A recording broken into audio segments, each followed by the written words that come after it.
This is our world. A warm, comfortable, familiar place. But walk away from the fire and look up. Our thoughts soon leave home. Are we just insignificant specks? Is the universe welcoming or hostile? We could stand here forever, wondering.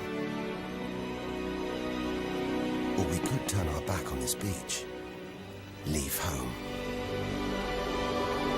to see the universe, from here to its edge, to discover its wonders, confront its horrors. Beautiful new worlds, malevolent dark forces.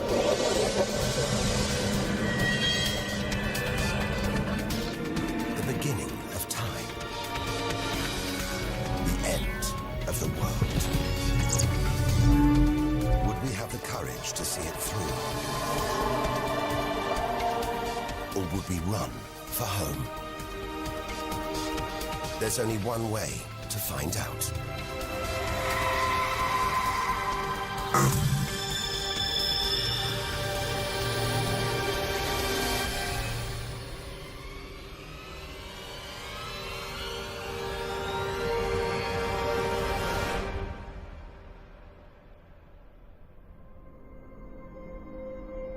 The edge of space.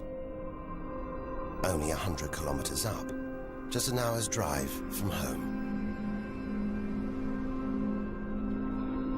Down there, life continues. The traffic keeps moving. Stocks go on trading. And Star Trek is still showing. Looks favorable enough at this point that the race should go. The Blue Jays will be without starter Jim Clancy for a couple of weeks. He's having problems this morning. Order! Will the honourable gentleman resume his seat? Mr. Ashton. But we have to leave all this behind. To dip our toe into the vast dark ocean beyond.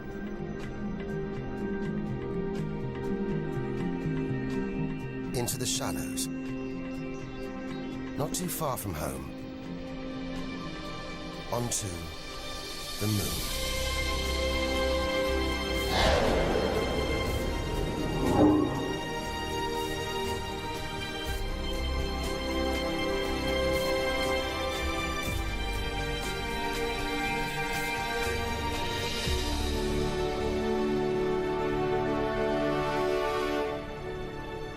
Dozens of astronauts have come this way before us. 12 of them have walked on the moon itself. Just over 400,000 kilometers from home. 3 days in a spacecraft. So close, it's as if we've barely left home. Familiar, safe, within sight of Earth.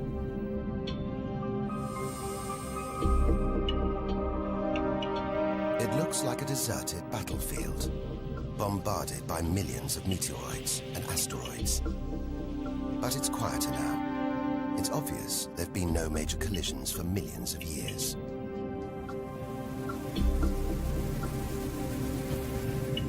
This brings back memories. The Apollo 11 lunar module. Neil Armstrong's first footprints. Looks like they were made yesterday. There's no air to change them. They should survive for millions of years. Maybe longer than us.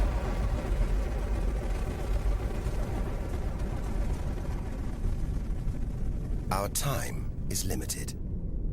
We need to take our own giant leap.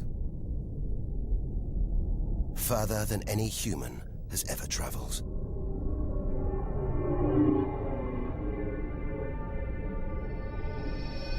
Out of the darkness, a friendly face.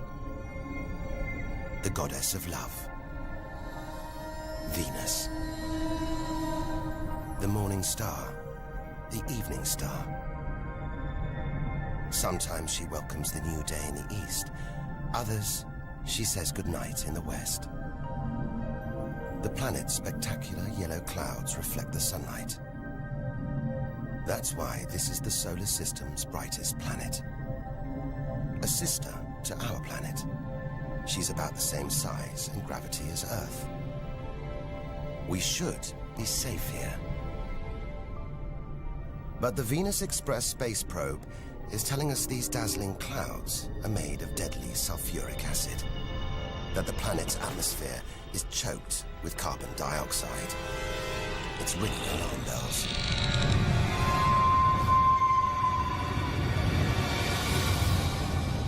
Venus is one angry goddess. The air is noxious, the pressure unbearable, and it's hot, approaching 500 degrees Celsius. Stay too long, and we'd be corroded, suffocated, crushed, and baked.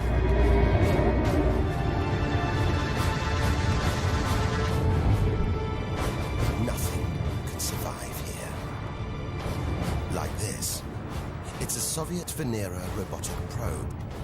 Its heavy armor's been wrecked by the extreme atmosphere.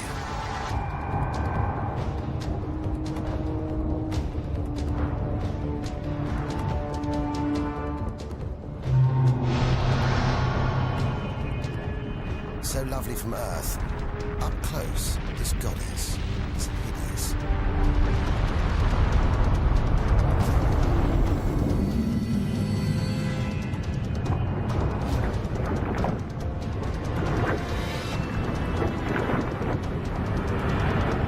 She's the sister from hell, pockmarked by thousands of volcanoes.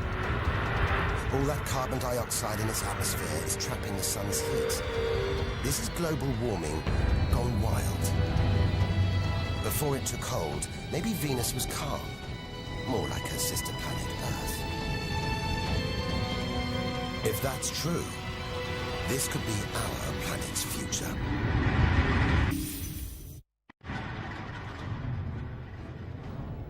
Beginning to think we shouldn't be out here, that we should turn back. But there's something hypnotic about the sun. Like Medusa, too terrible to look at, too powerful to resist, luring us onwards. On, like a moth to a flame. Dwarfed by, scorched by the sun, it's Mercury. Get too close to the sun, this is what happens. Temperatures swing wildly here. At night, it's minus 170 degrees. Come midday, it's 400 plus. Burnt, frozen, and look at those scars. A sign that Mercury had a violent past. The Messenger space probe is telling us something strange. For its size, this little planet has a powerful gravitational pull. It must be heavier than it looks.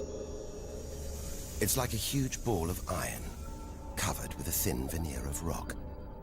The core of what was once a much larger planet. Maybe a stray planet slammed into Mercury, blasting away its outer layers in a deadly game of cosmic pinball.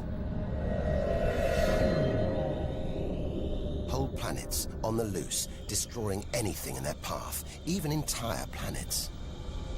And we're in the middle of it.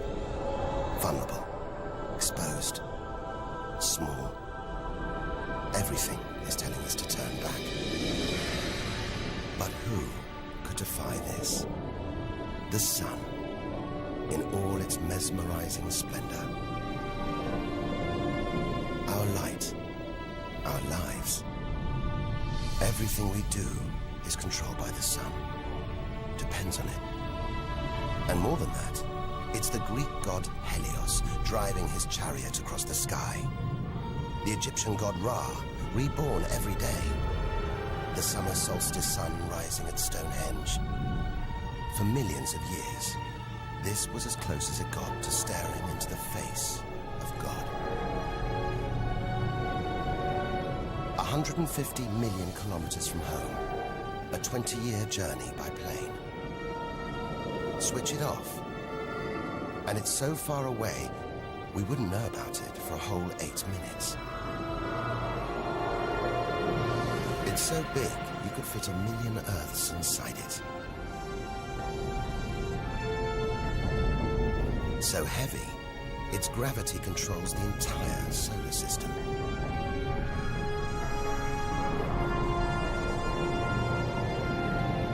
But who needs numbers? We've got the real thing.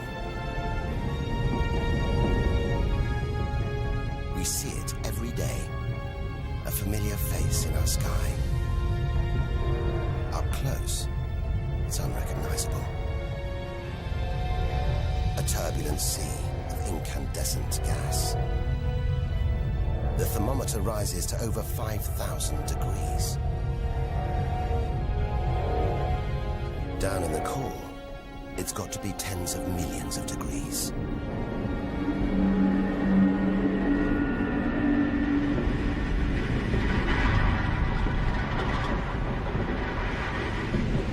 Hot enough to trigger a nuclear reaction, turning millions of tons of matter into energy every second. More than all the energy ever made by mankind. Back home, we see this energy as light, feel it as heat. But up close, there's nothing comforting about the sun. It's so full of electrical and magnetic activity, it's bursting out in these huge incandescent gas loops called prominences. Each one releasing more energy than 10 million volcanoes. You could get the Earth through one of these loops and still have tens of thousands of kilometers to spare.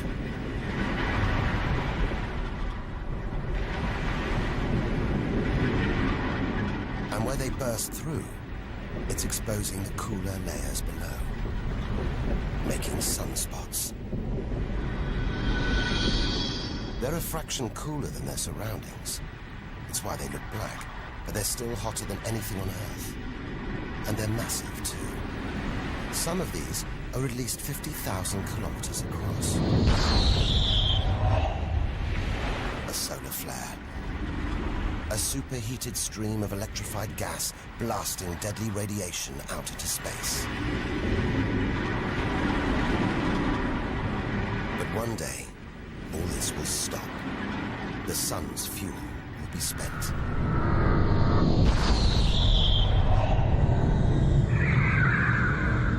When it dies, that'll be it for the Earth as well. This God creates life and destroys it, demands we keep our distance.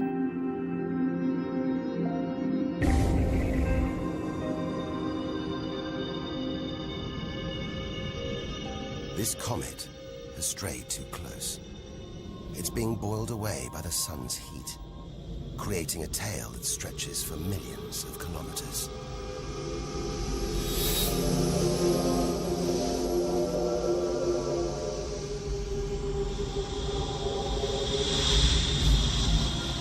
It's freezing in here. There's no doubt where this comet's come from. The icy wastes of deep space. But look at all this steam, the geysers and dust. It's the sun again, melting the comet's frozen heart. A kind of vast, dirty snowball, covered in grimy tar. Tiny grains of what looks like organic material, preserved on ice since, well, who knows when. Maybe even the beginning of the solar system. Say a comet like this crashed into the young Earth billions of years ago. Maybe it delivered organic material and water, the raw ingredients of life.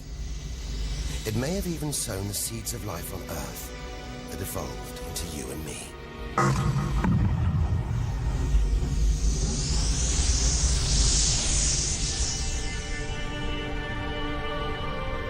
But say it crashed into the Earth now.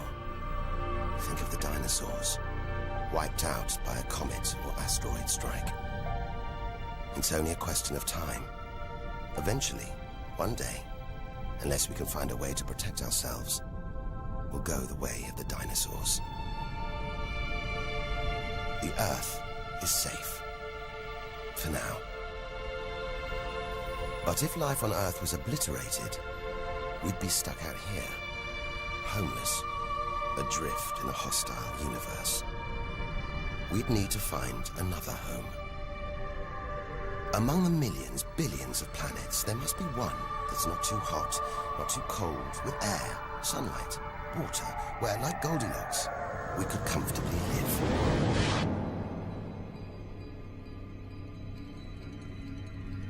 The red planet. Unmistakably, Mars.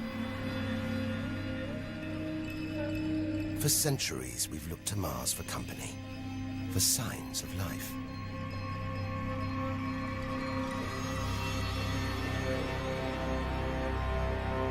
Somewhere down there could be extraterrestrial life. But are we ready to find it?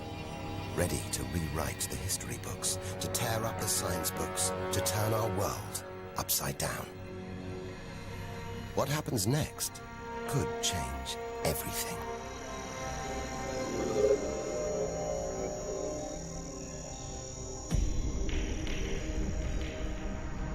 More than any other planet, Mars captures our imagination. Think of sci-fi films, comics. What follows? Martians. It's all just fiction, right? But what if there really is something here? If there is, it's living on a dead planet. The processes that make Earth habitable shut down hundreds of millions of years ago here. Red and dead. Mars is a giant fossil.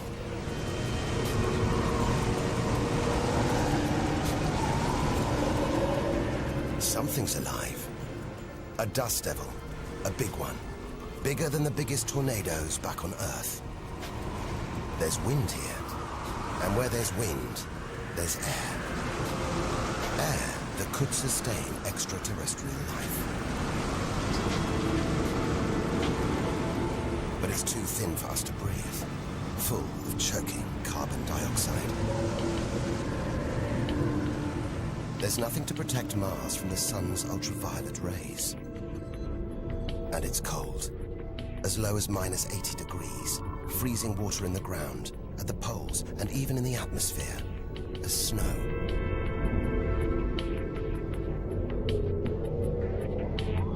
It's hard to believe anything could live here. But on Earth, there are creatures that survive in extreme cold, heat, and even in the deepest ocean trenches. It's as though life is a virus. It adapts, spreads. Maybe we're carrying the virus of life across the universe right now. Even in the most extreme conditions, life usually finds a way.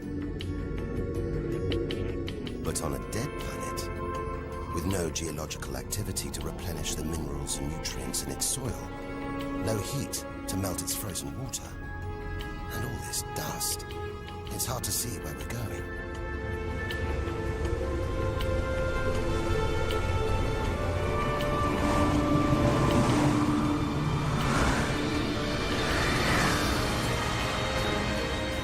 But we can't miss this.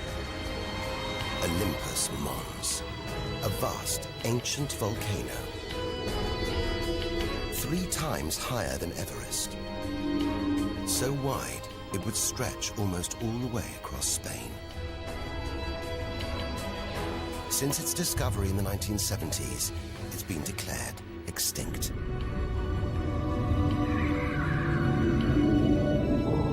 It looks like there's something happening on its slopes. It's as though lava has been flowing. But any lava flows should be long dead, obliterated by meteorite impacts. Unless this monster isn't dead after all. If it's not, there could be molten magma beneath the crust right now. This changes everything. Volcanic activity could be melting frozen water in the soil, recycling minerals and nutrients, creating conditions for life to exist.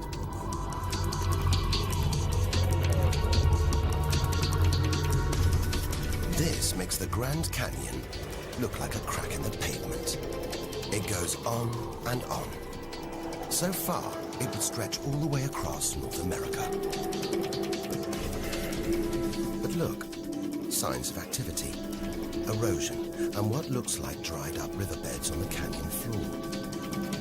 Maybe volcanic activity melted ice in the soil, sending water flowing through this vast canyon. Activity that we now know could still be melting ice, creating water. And where there's water, there could be life. If we can find running water, there's a chance we could find living creatures. Trundling across this desolate landscape, the NASA rover Opportunity.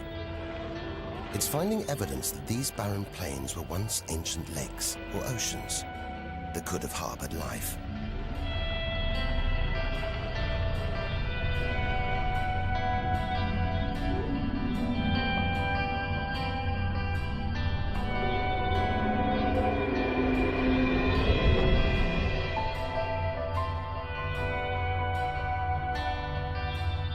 Look at these gullies. When probes orbiting Mars pass over them, they keep spotting new ones. More proof that Mars is alive and kicking. That there may be water flowing beneath the surface, creating these gullies. Water which could be sustaining Martian life.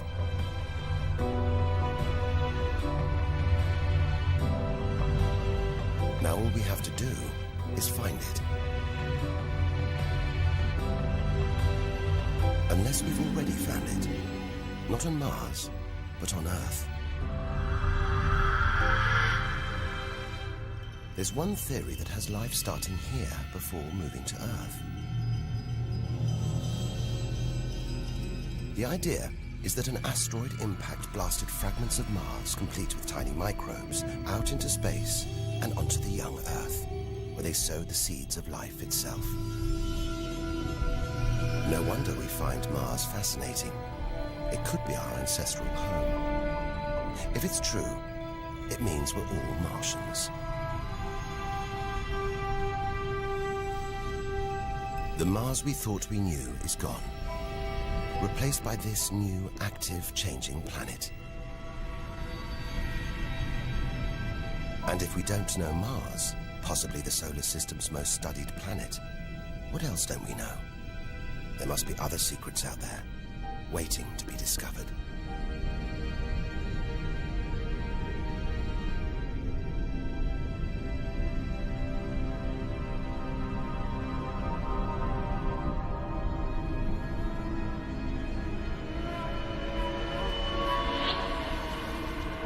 This is getting scary. It's like being inside a giant computer game.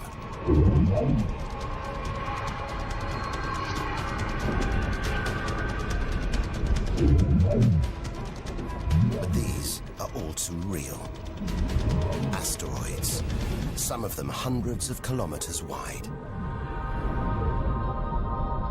This one must be about 30 kilometers long. And look, perched on it, a space probe. Can't have been easy parking on an asteroid traveling at 80,000 kilometers an hour. It's a lot of effort to investigate some rubble.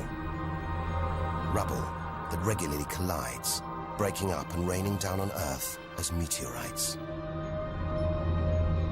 Magical tokens, supernatural omens, and more than that. Turns out it was rubble like this that came together to make the planets, including our own.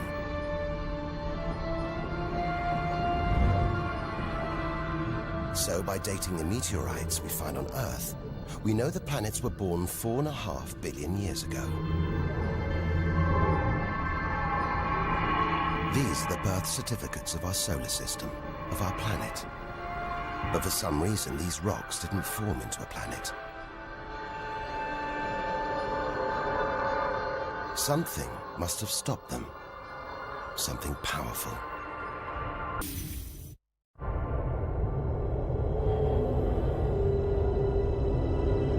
Jupiter. What a monster. At least 1,000 times bigger than Earth. So vast, you could fit all the other planets inside it. Something this big is going to have a major effect on its neighbors. Its gravity is stopping the asteroids from forming a planet. And just look at it. It's stunning. But up close, maybe things aren't quite what they seem. This huge planet is almost all gas. Land here, and we'd sink through its layers, maybe never hitting a solid surface.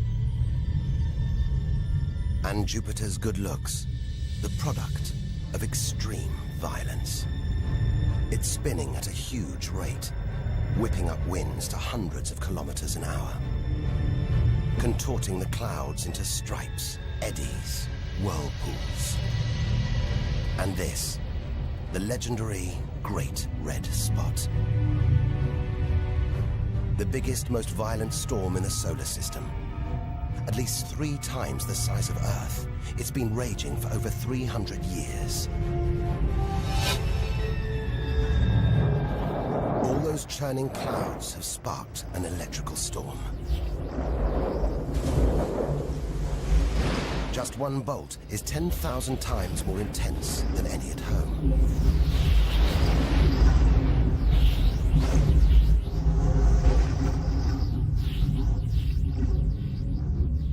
It seems the best place, the safest place to see Jupiter is from a distance. That's just beautiful, dancing round the poles like the aurora back home. But the Geiger counter is going wild. It seems even these are deadly, generated by lethal radiation pulled from space by Jupiter's powerful magnetic field. We're beginning to realize out here, nothing is what it seems. The universe is full of contradictions, deceptions, traps. Right now, we need a safe haven, somewhere to find our feet, catch our breath. Maybe this, the multicolored moon Io, is it?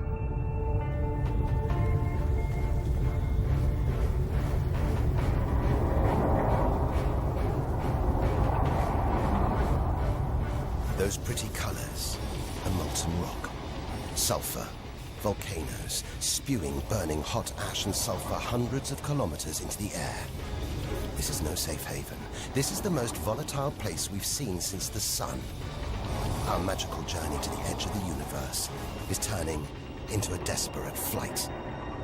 We've got to keep believing, hoping that amidst the dangers, there are wonders waiting to be discovered.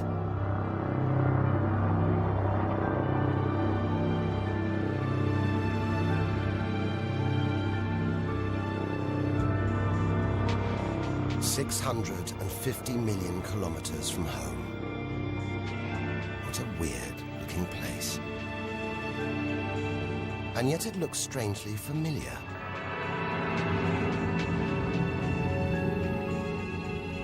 A bit like the Arctic with all that ice.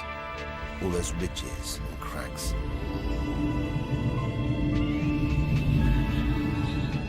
This is Europa. And maybe, like the Arctic, this ice is floating on water. Liquid water.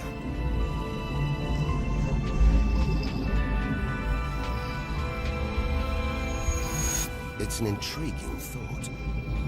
But we're 800 million kilometers from the sun. Surely Europa is frozen solid.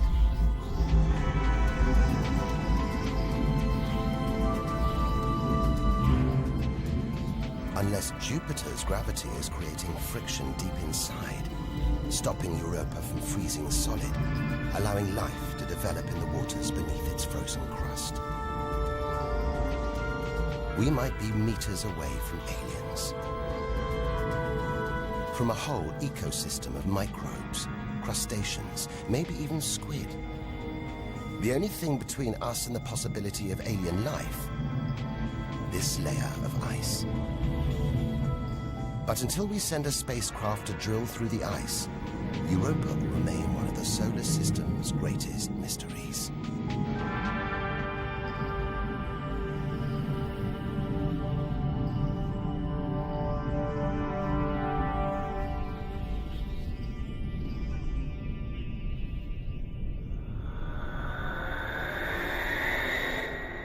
It's captivated our imaginations, haunted our dreams. And here it is, spinning before our eyes. Saturn, the jewel in the solar system's crown. Seeing it makes everything we've experienced worthwhile. There's something magical about Saturn. A giant ball of gas, so light it would float on water. Its spectacular rings would stretch almost from Earth to the Moon, but they're just a few hundred meters deep. That's the Cassini orbiter. It's picking up ghostly radio emissions, probably generated by auroras around Saturn's poles. This is the real music of the spheres. And Cassini is telling us these rings are probably all that's left of a moon shattered by Saturn's gravitational pull. Incomparable beauty from total destruction.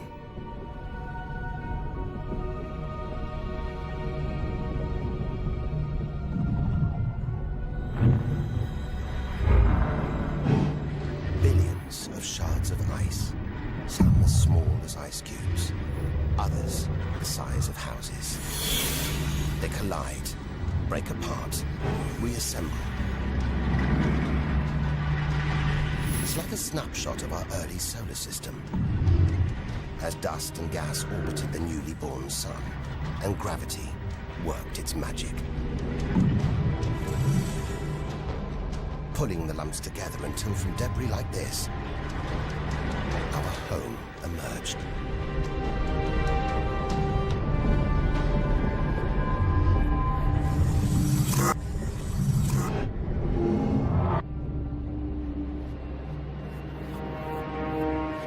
We could stay here forever, gazing at Saturn's seductive allure. But we have to drag ourselves away. We've got so much further to go, so much more to learn. Which isn't easy when the largest object in sight is this moon, wrapped in thick clouds. Titan.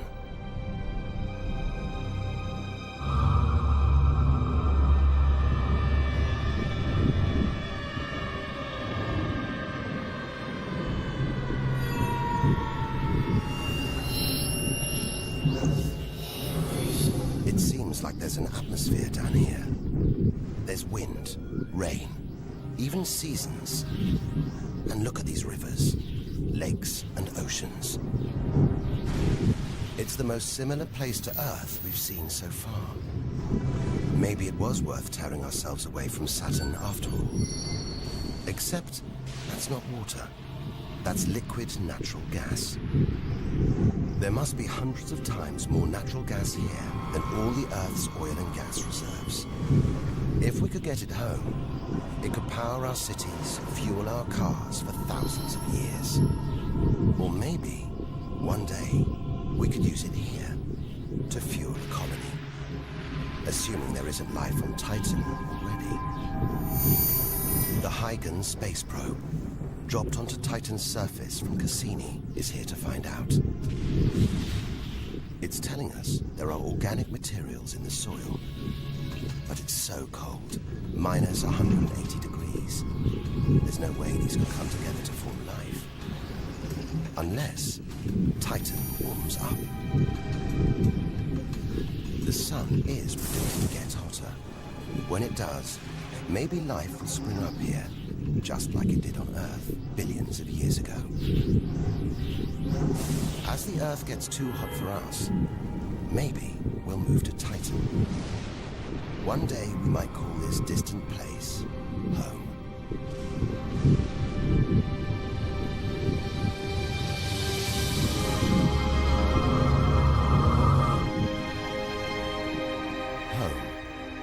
We're at least 1 billion kilometers away now. Beyond this point, we lose visual contact with the Earth. We're standing on a cliff, looking out into the solar system's mysterious outer reaches.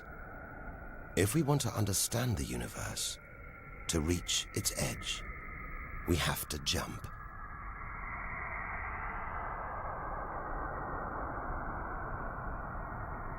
Unseen from Earth, unknown for most of history, we're in the solar system's outer reaches. It's like diving down into the deep ocean.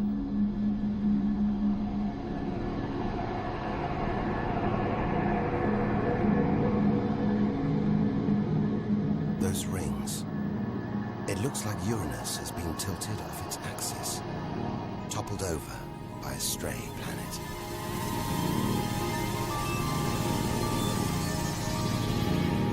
It's eerie out here.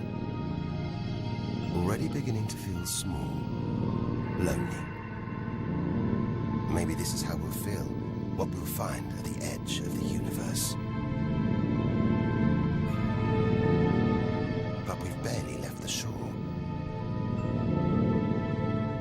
Shrink the Earth down to the size of a pea. We've traveled less than 2 kilometers. But to reach the edge of the solar system, we've got to travel another 20,000 kilometers. Out of the deep, another strange beast. The god of the sea, Neptune.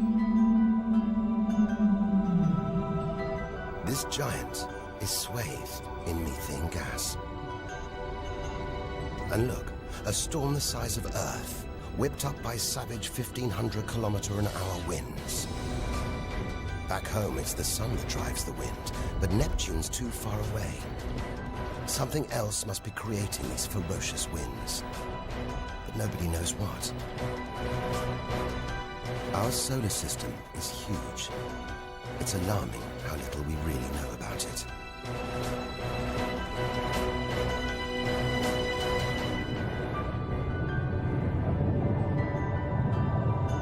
Plunging deeper, something to cling to. After all those balls of gas, a solid moon. Triton. Solid, but not stable. Just look at these geysers, cosmic chimneys pumping out strange soot. And this moon is going round Neptune in the opposite direction to the planet's spin. A cosmic battle of wills that this angry moon is always going to lose. Neptune's massive gravity is pulling on Triton, slowing it down, reeling it in.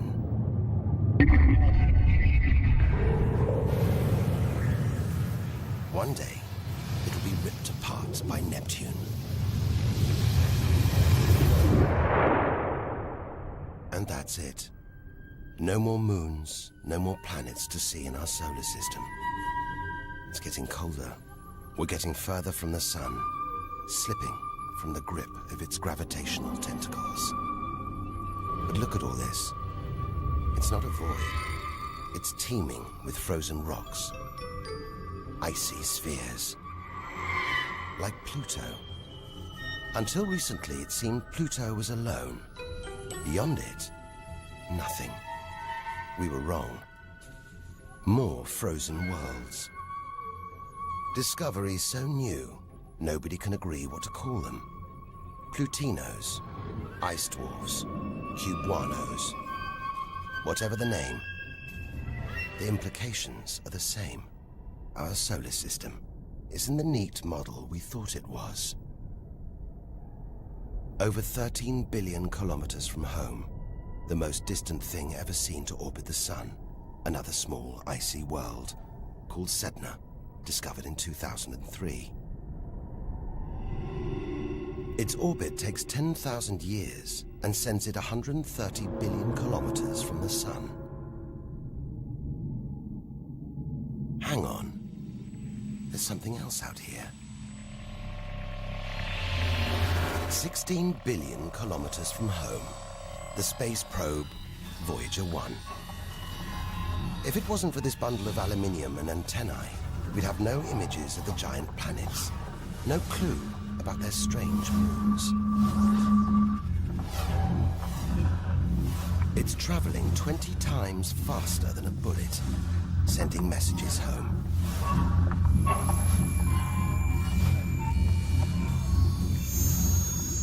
And look, on its side, that gold panel, a kind of intergalactic message in a bottle. There's a greeting recorded in different languages.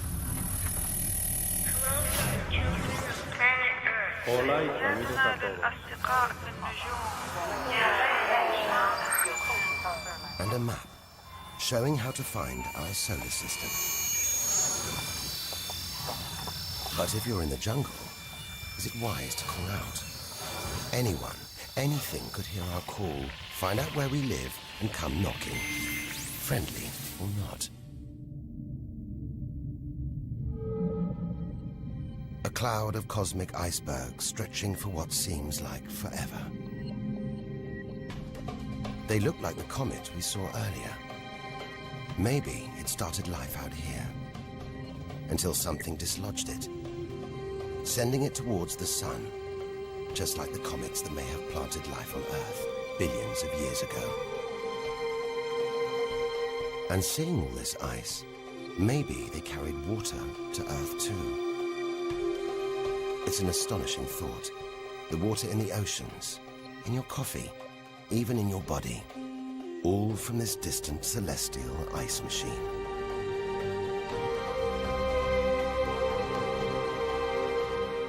We're 8 million, that's 8 trillion kilometers from home.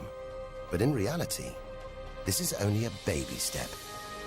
Ahead, trillions of kilometers, billions of stars. This is it. Time to stop looking in and start looking out. To step out into the big, wide universe. Into interstellar space.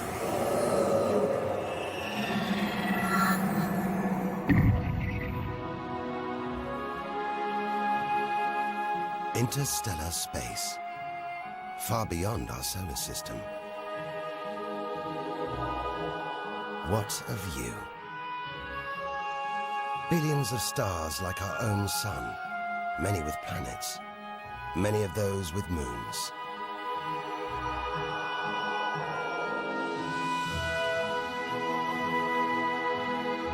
It's hard to know which way to go. There are infinite possibilities in every direction. Whichever way, we're going to need a serious burst of acceleration.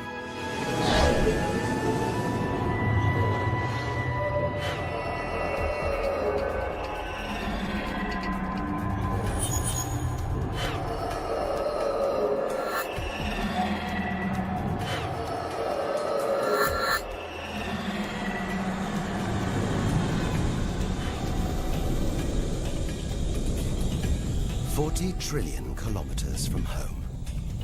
150,000-year ride in a space shuttle. And we've only just reached the first solar system after our own. Alpha Centauri. Not one, but 3 stars. They're spinning around each other, locked in a celestial standoff.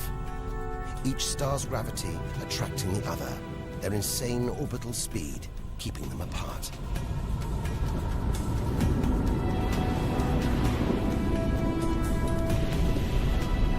Get between them, and we could be flung into the face of one of these stars. Vaporized, trillions of kilometers from home. So far, the kilometers are becoming meaningless. we're going to have to talk in light years. A beam of light takes 1 year to travel 10 trillion kilometers. So 40 trillion kilometers is 4 light years from home. It's crazy. Distances so vast, they're almost beyond comprehension.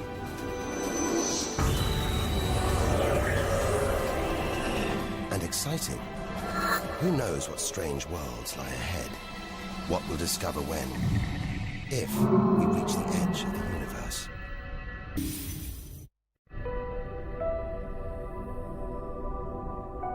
"10 light years from Earth, the star Epsilon Eridani. What spectacular rings of dust and ice, and somewhere in there, planets forming out of the debris, being born before our eyes.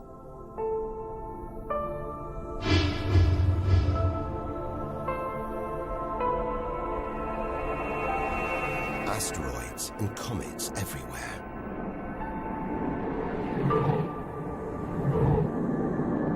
We could almost be looking at our own solar system billions of years ago, with comets delivering organic molecules, water to these young planets, kick-starting life, just as they may have done on Earth.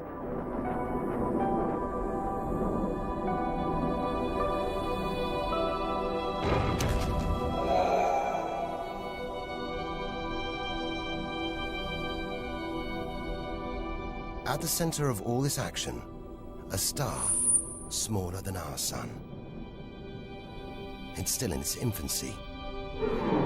Any life in this solar system would be primitive at best.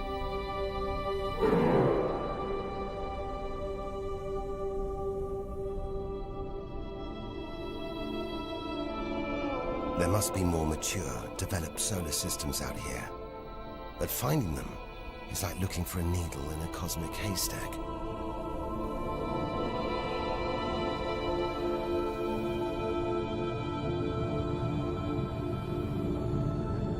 "20 light years from Earth. Star Gliese 581.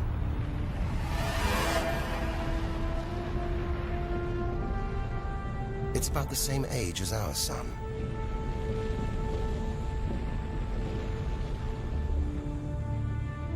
And orbiting it, this planet. It's just the right distance from its sun. Any closer and water would boil away. Any further, and it would freeze. Ideal conditions for life to have evolved.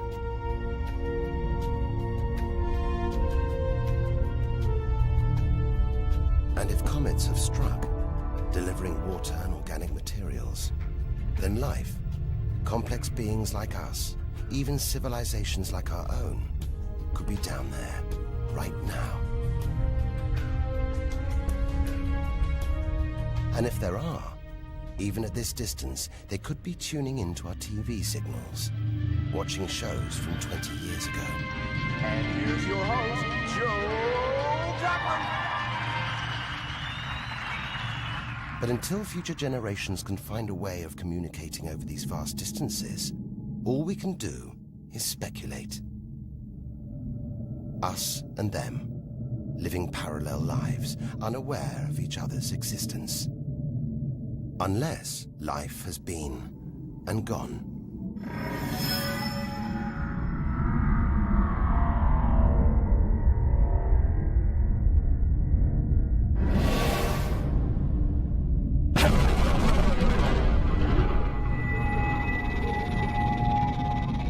That's the problem with comets. They're creators and destroyers. As the dinosaurs found out the hard way 65 million years ago. This is the needle in the cosmic haystack, the closest we've come to a habitable solar system like our own. But it's a chance encounter. There could be hundreds, millions more solar systems like this out here. Or none at all.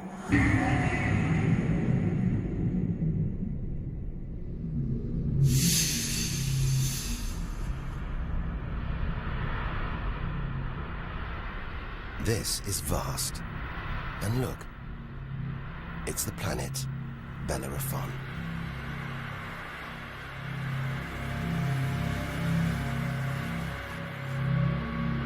So close to its own sun, it's a miracle it was discovered at all. Problem is, from Earth, we can't see planets this far out. They're obscured by the brilliance of their neighboring stars. But the planets have a minute gravitational pull on those stars. Measure these tiny movements trillions of kilometers away, and we can prove they exist.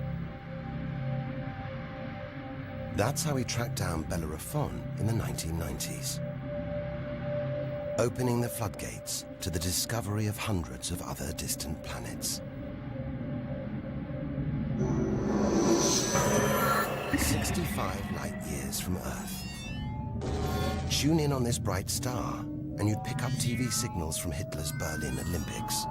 Verkünde die Spiele von Berlin zur Feier der 11. Olympiade neuer Zeitrechnung als eröffnet.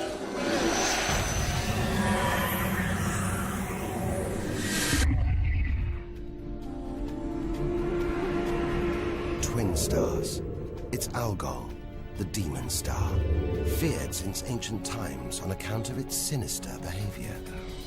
From Earth, it appears to blink as one star passes in front of the other. Up close, it's even stranger. One star has expanded into the gravitational pull of the other. It's being sucked towards it. Almost 100 light years from home. Listen. One of the first ever radio broadcasts. Just a faint whisper. We'd appreciate it if anyone hearing this broadcast would communicate with us. We are very anxious to know how far the broadcast is reaching. And then silence. From here on out, it's as if Earth never existed. Any aliens living beyond here will have no idea we're there. It feels like a lifetime ago we stood on that beach, looking up at the sky, wondering where and how we fitted in. It's time to appreciate the wonders we're seeing, not just for what they tell us about our own world. It's what they can tell us about the whole universe, its past and its future.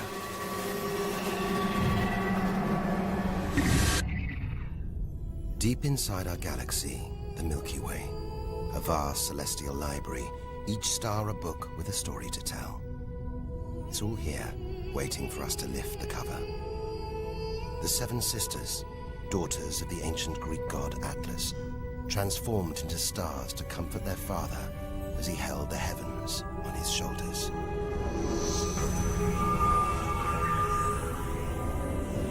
And this giant, Betelgeuse. The brightest, biggest star we've seen so far. It's got to be at least 600 times wider than our own sun.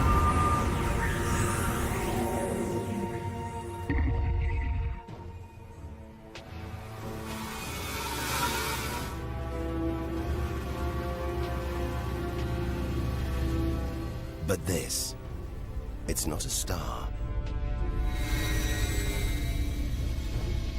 Not a planet. Not like anything we've ever seen.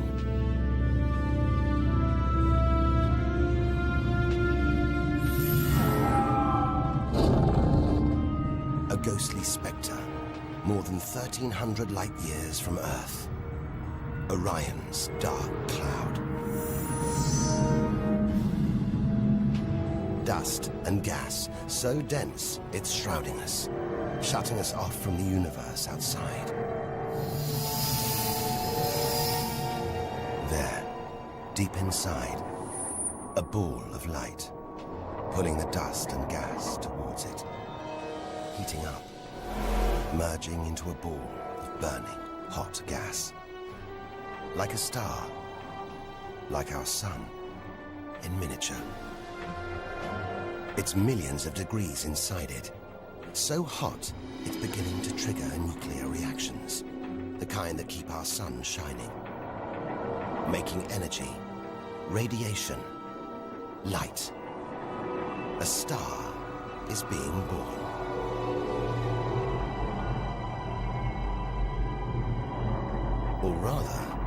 stars.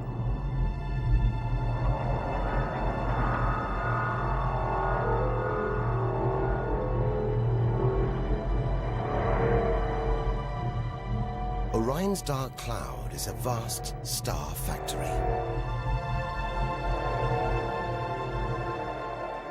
We're witnessing the birth of the future universe.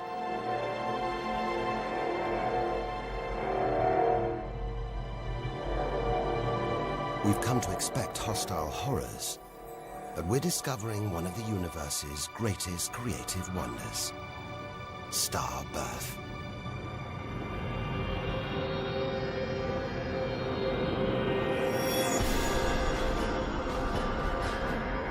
Perhaps we spoke too soon.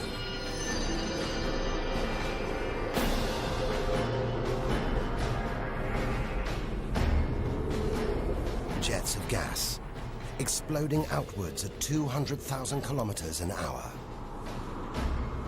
blasting dust and gas out for millions of kilometers.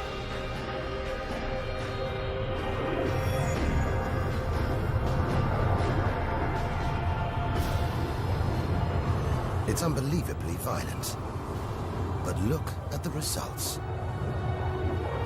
It's beyond words. Nebula. Vast, glowing clouds of gas hanging in space. With no wind out here, they'll take thousands of years to disperse. They seem to be forming a vast stellar sculpture. It makes you realize nature is more than a scientist, an engineer. It's an artist on the grandest of scales. We've seen some strange sights, but this is a masterpiece. A giant horse's head rearing up in space. Stars are born, grow up, and then what? Do they die? Do they slip quietly into the night, or go out with a bang?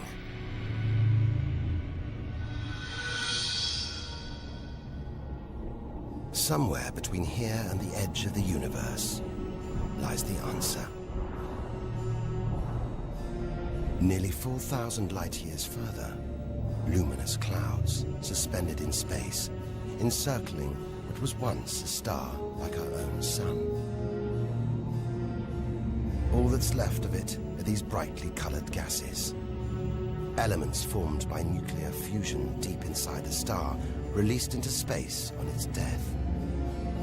Green and violet, hydrogen and helium, the raw materials of the universe. Red and blue, nitrogen and oxygen, the building blocks of life on Earth. For us to live, stars like this had to die. The oxygen in our lungs, the nitrogen in our DNA, it was all produced by nuclear fusion in stars that died long before the Earth was even born. We are made of stellar nuclear waste. Our family tree begins here.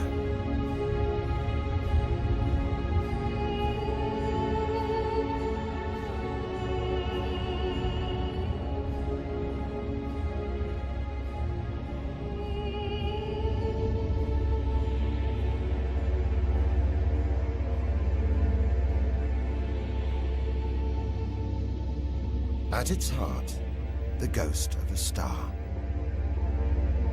It's a white dwarf. White, hot, small, but unbelievably dense. In the star's dying moments, its atoms fused and squeezed together, making it so dense that just a teaspoon of this white dwarf would weigh 1 ton.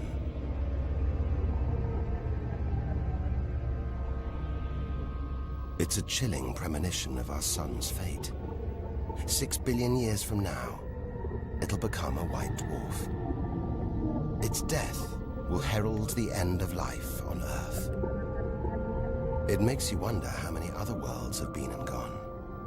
Stories left untold, celestial books, lost forever.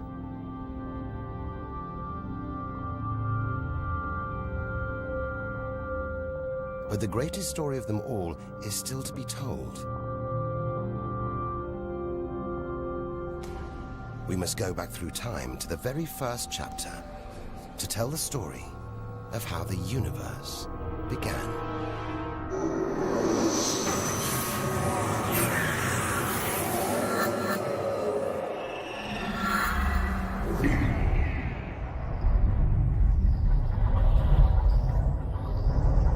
The scattered remains of a dead star.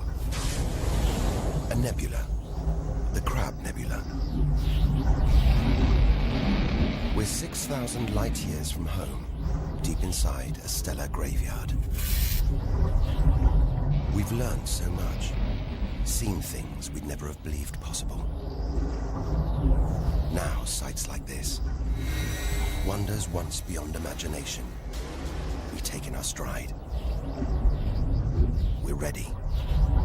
Ready to face whatever lies ahead. Determined to reach the edge of the universe. It looks dead, but maybe this is just the calm after the storm. After a massive explosion. Powerful enough to turn a huge star into a cloud of dust and gas. A supernova.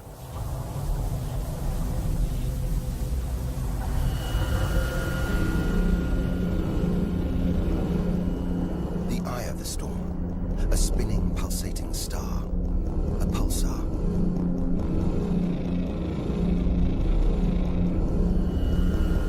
Gravity must have squeezed the giant star's core down to this. It's just 20 kilometers across, unimaginably dense. One pinhead of this would weigh hundreds, maybe millions of tons. As it shrank, like a figure skater spinning on the spot, arms outstretched, then pulling them in, it began to spin faster. Two beams of light, energy, radiation, spinning 30 times a second, powering the huge cloud of dust and gas. There's so much radiation here, more even than on the sun.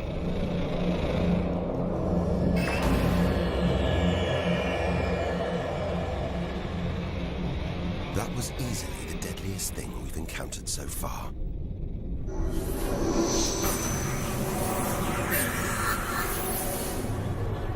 Once, it would have terrified us. But now we realize that without the dangers, there'd be no wonders. Without the nightmares, there'd be no dreams.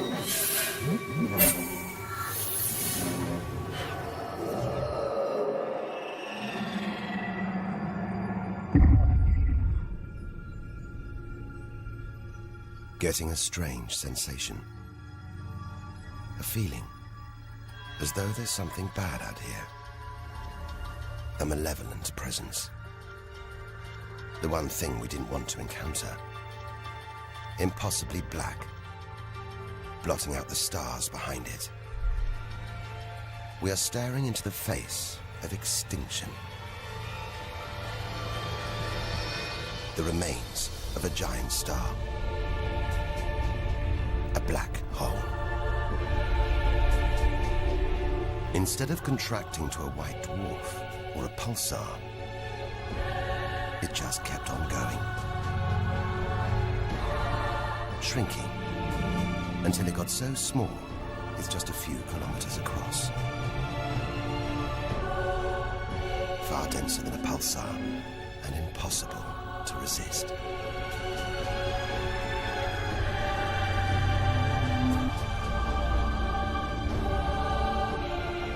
Stray too close, and there's no turning back. Now we know why it's a black hole. Its gravity is so intense, not even light can escape. This asteroid, it's a lump of solid rock, but it's actually stretching, being dragged towards the gaping hole. Inside, there's no matter as we know it. No time, no space. all the rules of physics collapse.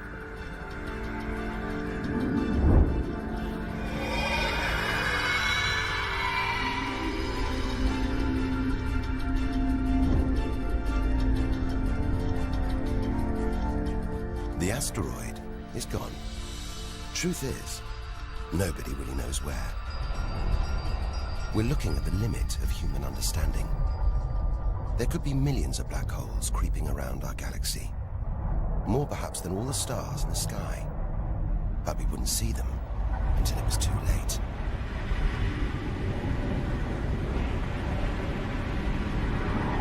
Like this star, spiraling, disappearing down an invisible plug hole.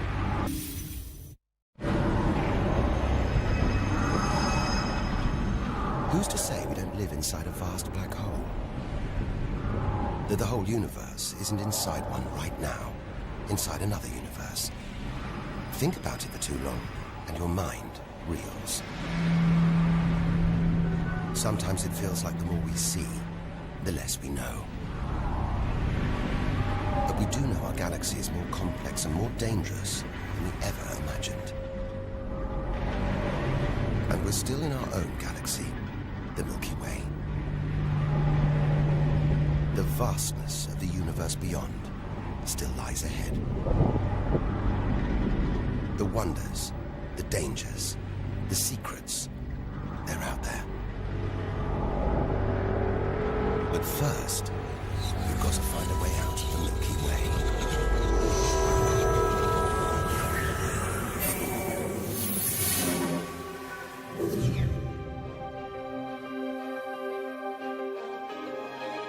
7,000 light years from home, still deep inside our own galaxy.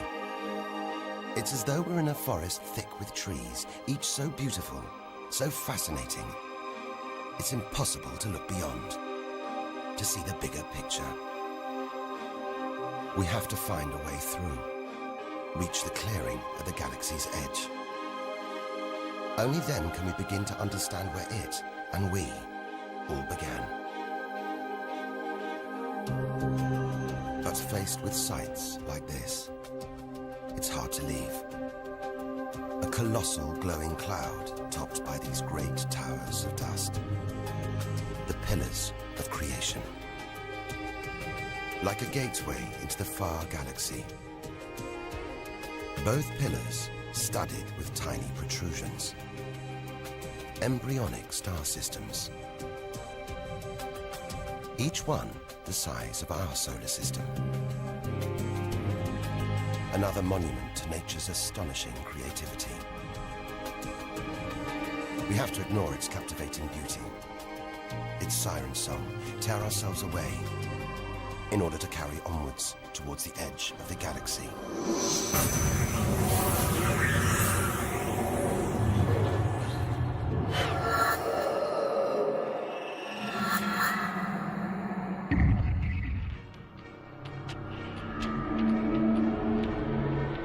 Dazzled by the Milky Way's beauty, we've been blinded to its terrors and strayed into a cosmic minefield. Like an explosion in slow motion, giant clouds of gas are bursting out of this star. A massive star, millions of times brighter than our sun. It's going into meltdown. The fuel that sustains it is running out. The nuclear reactions that power it winding down. We're watching its death throes. Eventually, the core will implode. The result, a new black hole.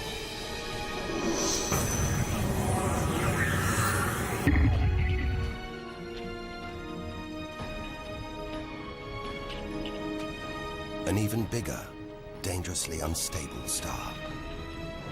But this one's about to explode. And when a star this big dies, it's 100 times more violent than a supernova. Somehow we've stumbled into the most violent star death imaginable. A hypernova.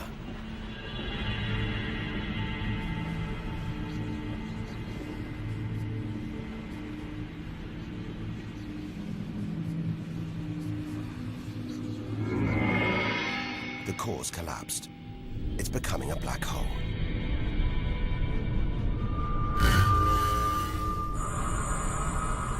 And that's the shockwave, surging through the star, ripping its outer layers into space.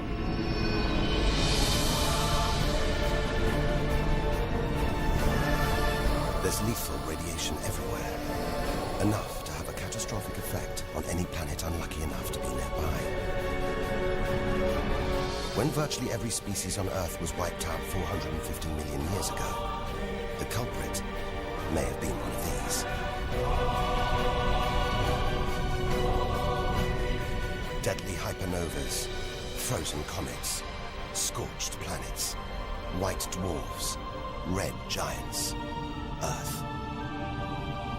Tiny drops in a vast pool of white light. Our home galaxy, the Milky Way.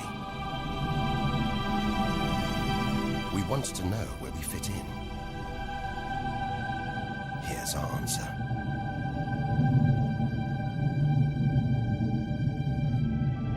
Civilizations, past and present. Everyone that's ever lived. The smallest bug, the highest mountain. All of it. Invisible. Not even a tiny speck.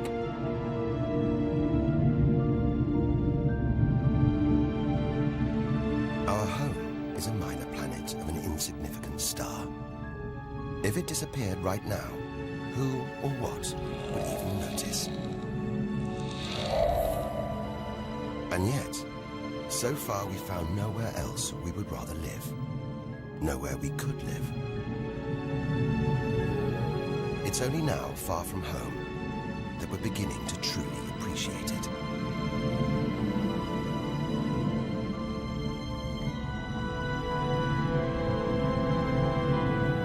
Look at all these stars. Hundreds of thousands of them. Surely one of these, more than one, must be capable of supporting life.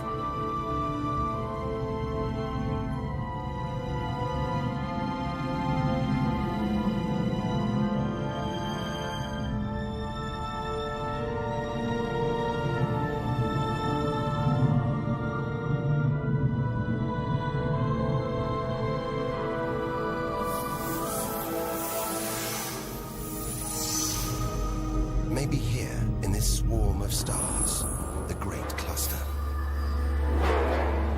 Back in the 1970s, astronomers sent a message in this direction, detailing the structure of our DNA and our solar system's location. But it's so far from home, the message won't arrive for at least another 25,000 years. We haven't found alien life yet. But neither have we found any reason to believe it isn't out here, somewhere. There's an equation, devised to estimate the number of other advanced civilizations. Crunch the numbers, and the result is shocking. There could be millions of civilizations, just in our own galaxy.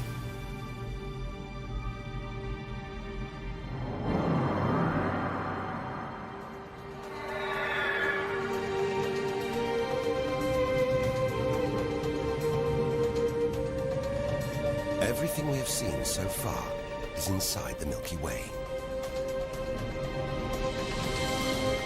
Now here's our chance to see other galaxies, to glimpse the even bigger picture, and perhaps to answer the ultimate question: where does all this come from?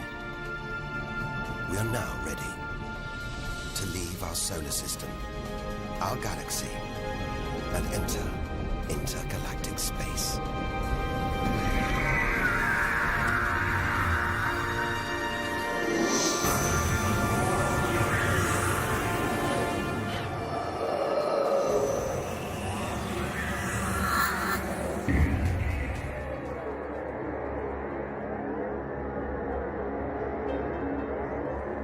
Beyond the Milky Way, through the vast expanse between galaxies, against all the odds, we've made it to intergalactic space.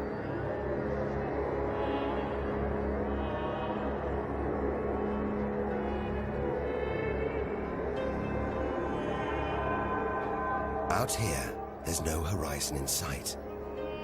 Even the closest galaxies are millions of light years away. The remains of galaxies ripped apart by the Milky Way's huge gravitational pull.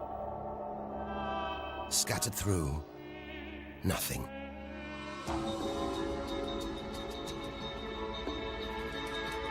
This is as close as the universe gets to a perfect vacuum. But even this isn't totally empty. There are thin wisps of gas, fine traces of dust, and something else. Dark matter. So mysterious we can't see it, feel it, taste it, touch it, or even measure it. Yet so common, it could make up over 90% of all the matter in the universe. If dark matter does exist, it means there's no such thing as empty space. Even out here, we're surrounded by matter. We only know it exists because of the strange hold it exerts on galaxies, like this one, the Large Magellanic Cloud.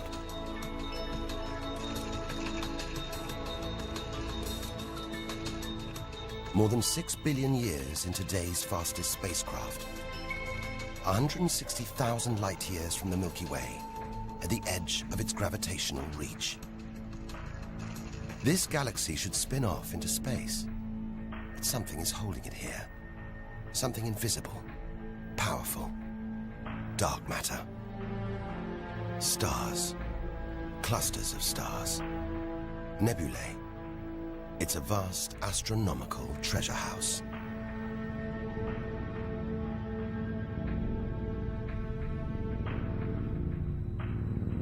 But look at this. It's like a string of gleaming pearls. It's a fireball, expanding out from what must have been a massive explosion, a supernova. So bright that when light from the explosion reached the Earth in 1987, it was visible with the naked eye. And so violent, it triggered a string of nuclear reactions, forcing atoms together, creating new elements. Gold, silver, platinum, blasting them out into space.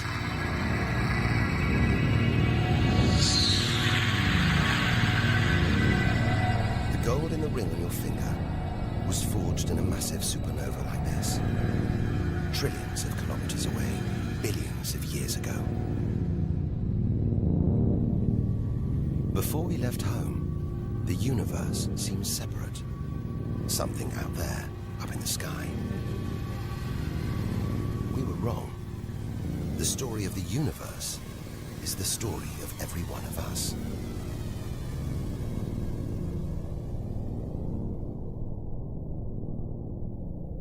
It's comforting to remember as we venture through this abyss.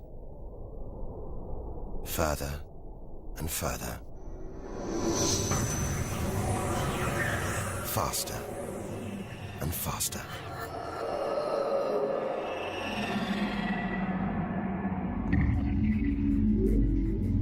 The Andromeda Galaxy, 2.5 million light years away. It's moving through space at nearly 1 million kilometers an hour. Everything in space is moving apart like shrapnel from an explosion. We're seeing this galaxy as it was when our ape-like ancestors first walked across the African plains.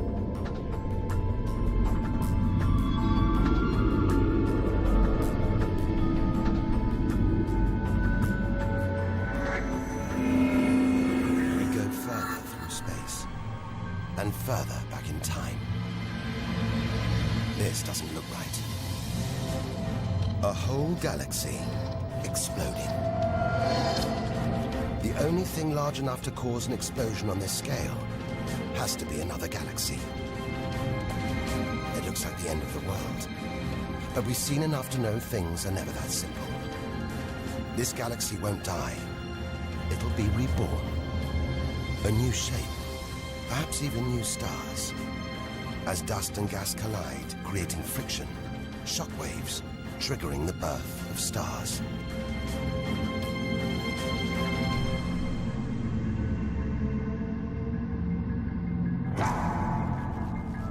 There's order in this chaos, a pattern behind the infinite variety, an endless cycle of birth and death, creation and destruction.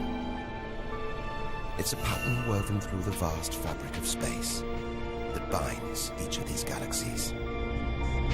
There are billions of galaxies in the universe, each with billions, even trillions of stars. Possibly more stars than there are grains of sand on all the beaches on Earth. And all of these are just the stars that exist now. What about the stars that have been and gone?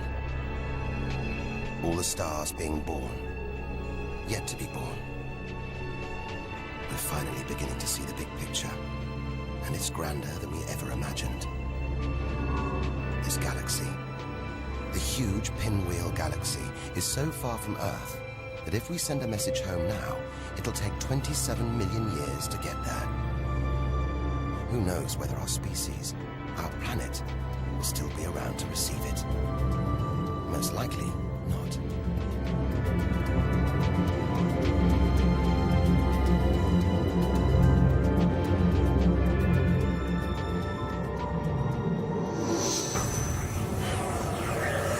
We travel on, back through time. Past the point where the dinosaurs were wiped out. Past the moment where the first creatures clambered onto land.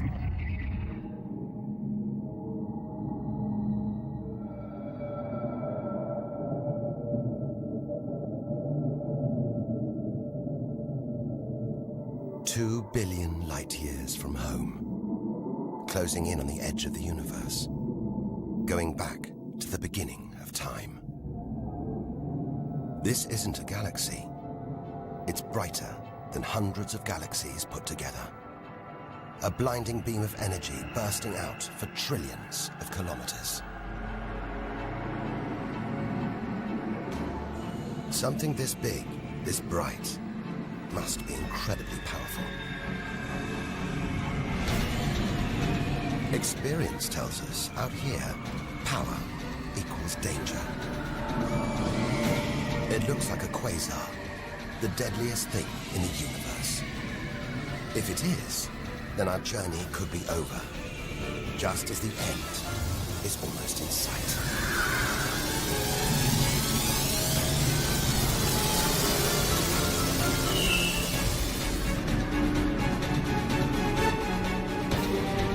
The deadliest, most powerful thing in the universe. A quasar.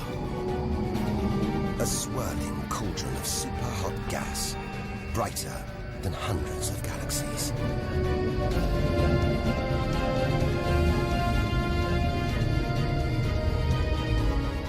The source of this awesome power lies deep inside the heart of the beast. A heart of darkness, a supermassive black hole as heavy as 1 billion suns.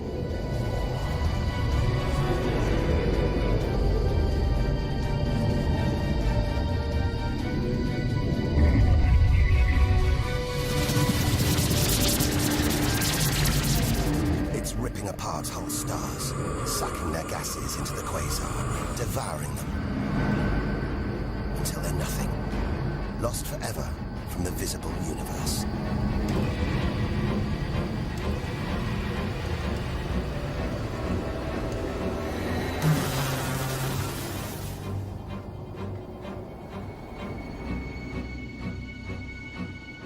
We've seen the worst the universe can throw at us. The most powerful and destructive forces the universe produces. Now it's on to the very edge of the universe. It's almost within reach.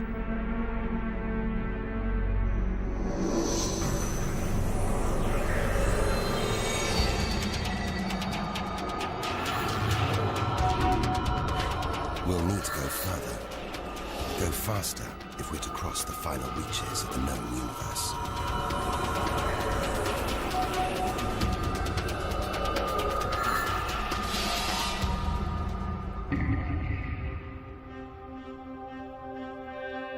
8 billion light years from home.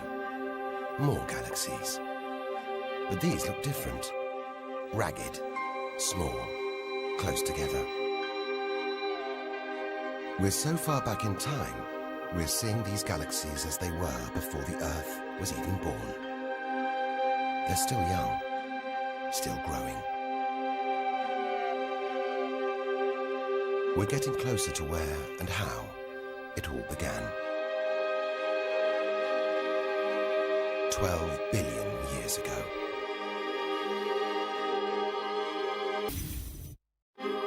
Look at the galaxies now. They're more like primitive plankton floating in a vast, dark ocean.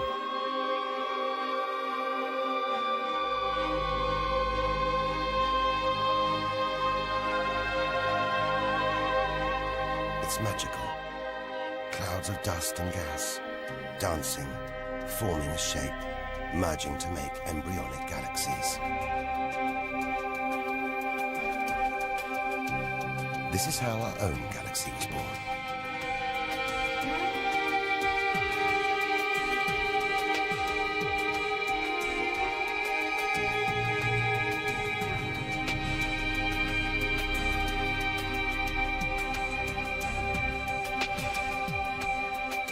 They're disappearing. We've gone back before the stars were born. Into a cosmic dark age. And before that, light.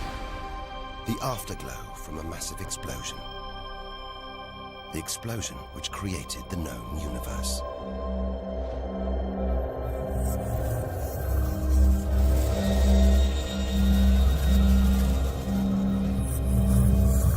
We're almost there.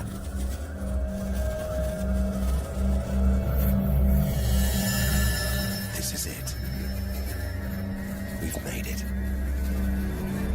The edge of the universe. 130 billion trillion kilometers from home. 13.5 billion years ago.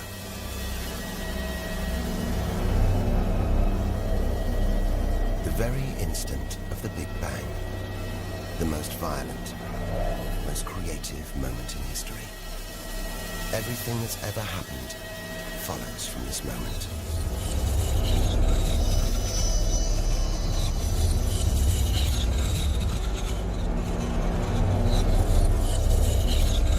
Every religion, every culture has pondered it.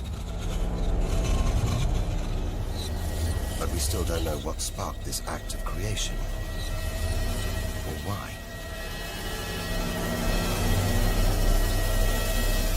This is where our journey ends, and the universe begins.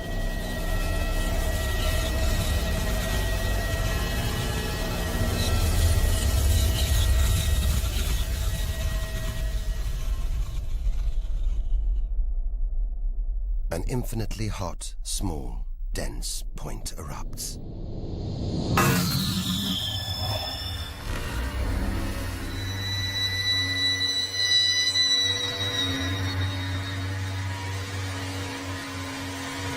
Creating space, time, matter, our universe itself.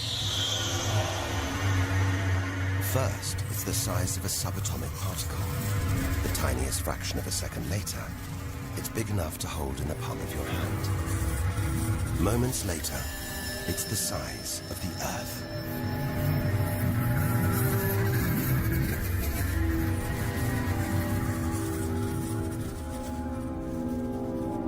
Today, the light from the Big Bang is still spreading out as a hiss of radio static.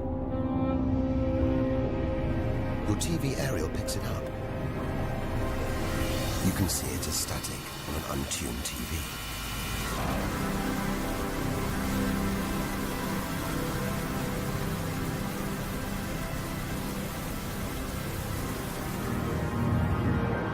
We go on, forwards through time, riding the blast wave.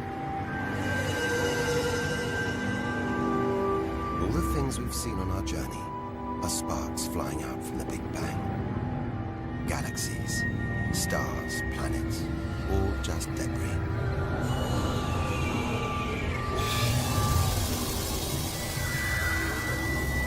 Back through our galaxy.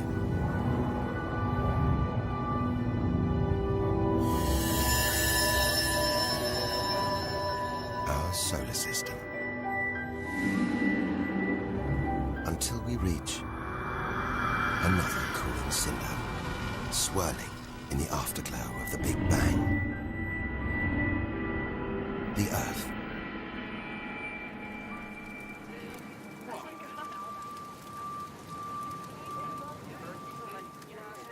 We had to go back to the past to see our future.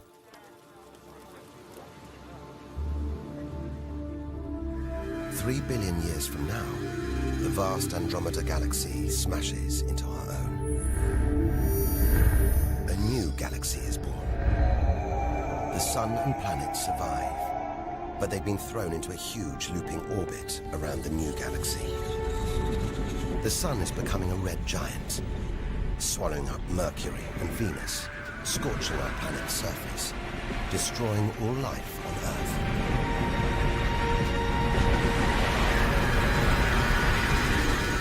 The sun dies, shrinking to a white dwarf.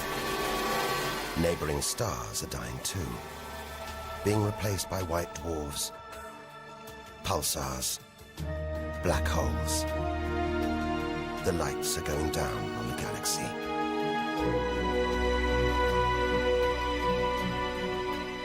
Since the Big Bang, the universe has been fading, dying, not with a bang, but with a long, drawn-out whimper.